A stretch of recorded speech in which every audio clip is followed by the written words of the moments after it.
కాకినాడ జిల్లా తుని మండల CH అగ్రహారంలో Gnaneshwari miss అయి 5 రోజులు గడుస్తుంది. జ్ఞానేశ్వరితో పాటు వెళ్లిన కుక్కను నిన్న రాత్రి పోలీసులు పట్టుకున్నారు. ఈ రోజు ఉదయం పోలీసులు కుక్కకు జీపీఎస్ ట్రాక్ ను అమర్చి దాని ద్వారా ఆచూకీ తెలుసుకునే పనిలో పడ్డారు. చిన్నారి ఆచూకీ ఇంకా తెలియకపోవడంతో తీవ్ర ఆవేదన చెందుతున్నారు. 5 రోజులుగా చుట్టుపక్కల ప్రాంతాలన్నీ పోలీసులు జల్లెడపడుతున్నారు. గతంలో తప్పిపోయిన జ్ఞానేశ్వర్ తండ్రితో గొడవపడిన వాళ్ల మీద అనుమానంగా ఉందని అంటున్న చిన్నారి తల్లితో మా కాకినాడ ప్రతినిధి Siddhu face to face.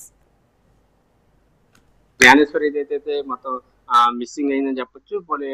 Police యంత్రాంగం అంతా కూడా డ్రోన్ సాయంతో కూడా వెతికే పనులు అయితే సర్చింగ్ చేస్తున్నారు. క్రూస్ టీమ్ కూడా గత 4 రోజులు పెట్టి కూడా అయితే చేస్తున్నారు. అది ఇక్కడ ఉన్న ఎవరైతే జ్ఞానేశ్వరి తల్లికి మాట ప్రయత్నం చేద్దాం. చెప్పండి అమ్మా, ఏం జరిగింది అసలు? టైం ఎంత అవుతుందో తెలియదు. తోటలో గుమస్తా గారే ఫోన్ చేసి కరెంట్ పని ఉంది చెయ్యాలిరా అంటే వెళ్ళాడు సార్. వెళ్ళడంతో పాప కూడా వెనకాలే వెళ్ళాడు సార్. పాప అయితే మళ్ళీ వాళ్ళ దగ్గర వచ్చేసప్పటికి నేను మా చిన్న అమ్మాయికి స్నానం చేపెట్టినాను సార్. స్నానం చేయించేటప్పుడు తీసుకొచ్చి నాకు అక్కడ నుంచో పెట్టాడు సార్. పాపని చూడు నాకు పని ఉంది అన్నాడు సార్. ఆ పని అన్నా తోటలో సార్. ఆ పాప చిన్న అమ్మాయి స్నానం చేసేటప్పుడు చేపించేటప్పుడు అమ్మాయి అక్కడ నిల్చుంది సార్. మళ్ళీ వాళ్ళ నాన్న వెళ్ళిపోతుంది. మళ్ళీ వెనకాల వెళ్ళింది సార్. ఇద్దరు మళ్ళీ తీసుకొచ్చి మళ్ళీ నాకు నా పక్క నుంచి పెట్టారు సార్. అప్పుడు అంతట్లోకి చిన్న స్నానం చేపించేసారు సార్. ఇలానే వెళ్ళేటప్పటికి అమ్మాయిని చేయి పట్టుకున్నాం సార్. అమ్మ అంటే రాలేదు అని నిన్న మధ్యాహ్నం కుక్క రావడంతో మరింత భయం పెరుగుతుంది సార్. కుక్క వచ్చేసింది. అమ్మాయి ఏమైతుంది, ఎవరైనా తీసుకెళ్తారా లేదంటే ఏమైనా జరిగిందా అంటే కుక్క గాయాలు ఉన్నాయంటున్నారు. నిజమేనా? చిన్న చిన్న పద్నాలుగు అంటే కుక్క గాయాలు ఉన్నాయని చెప్తున్నారు. అంటే అవ్వచ్చు 3 రోజులు మనం ఎదురులేదంటే ఏం జరిగిందన్నది మనం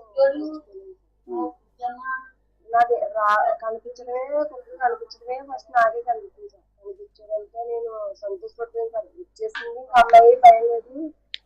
ఎంత చెకింగ్ చేస్తున్నాం కదా, ఎవరైనా తీసుకెళ్ళి ఉంటే అమ్మాయిని పక్కన వెళ్ళేసి ఉన్నారేమో. ఫస్ట్ కుక్క వచ్చేసిన తర్వాత అమ్మాయి చదివి ఈ కుక్కని తీసుకెళ్తే అమ్మాయిని జాగ్రత్త చూపించదని కుక్కని పట్టుకుపోయింది సార్.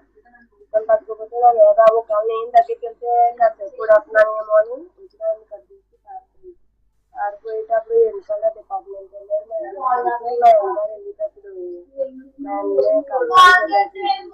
కళ్ళను ప్రయత్నిస్తే వెనకొచ్చిన జస్ట్ పక్క జరిగింది.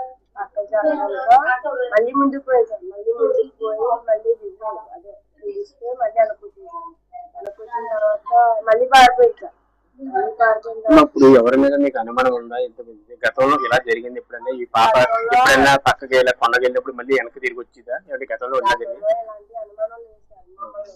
పాప 5 నిమిషాలు ఉండిపోయింది, లేదంటే 10 నిమిషాలు ఉండిపోయిందన్న అనుమానం ఉంటే నేను అన్నీ చూసుకుంటాను సార్. ఏమైపోయింది పిల్ల కనిపించలేదు లేదు సార్. ఆ అమ్మాయి ఎక్కడ ఉన్నా సరే వాళ్ళ నాన్న దగ్గరికి వెళ్ళిపోద్దన్న ధీమా ఏమి సార్ అన్న ఒక చిన్న ఆలోచనతో అమ్మాయిని అనుకున్నాను సార్.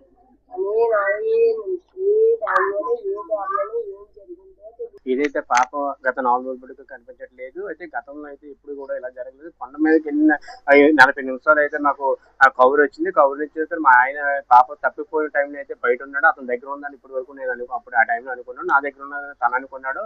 అయితే వేరే అతను చెల్లి మీ పాప కనిపించట్లేదని సమాచారం ఇవ్వడంతో తన ఫోన్ కాల్తో మా ఆయన ఫోన్ చేస్తే నా దగ్గర లేదని చెప్పడం జరిగింది. అయితే కొండ మీదకి వెళ్ళిన 4 రోజులు పోయినా కూడా పాప కనిపించకపోతే ఆర్తనాదాలతో కుటుంబ సభ్యులైతే వాళ్ళు ఒక ఇదే ఉత్తమ మీద ఈ పాప కనిపెట్టడంలో అయితే పోలీస్ యంత్రాంగం అంతా పగడబందీగా డ్రోన్ సహాయంతో కూడా పోలీసులు కనిపెట్టే ప్రయత్నం చేస్తారు. ఇది మొత్తం మీద అక్కడ తాజా సమాచారం. కెమెరామెన్ చిన్నతో సిద్ధు, రాజు న్యూస్, కాకినాడ జిల్లా.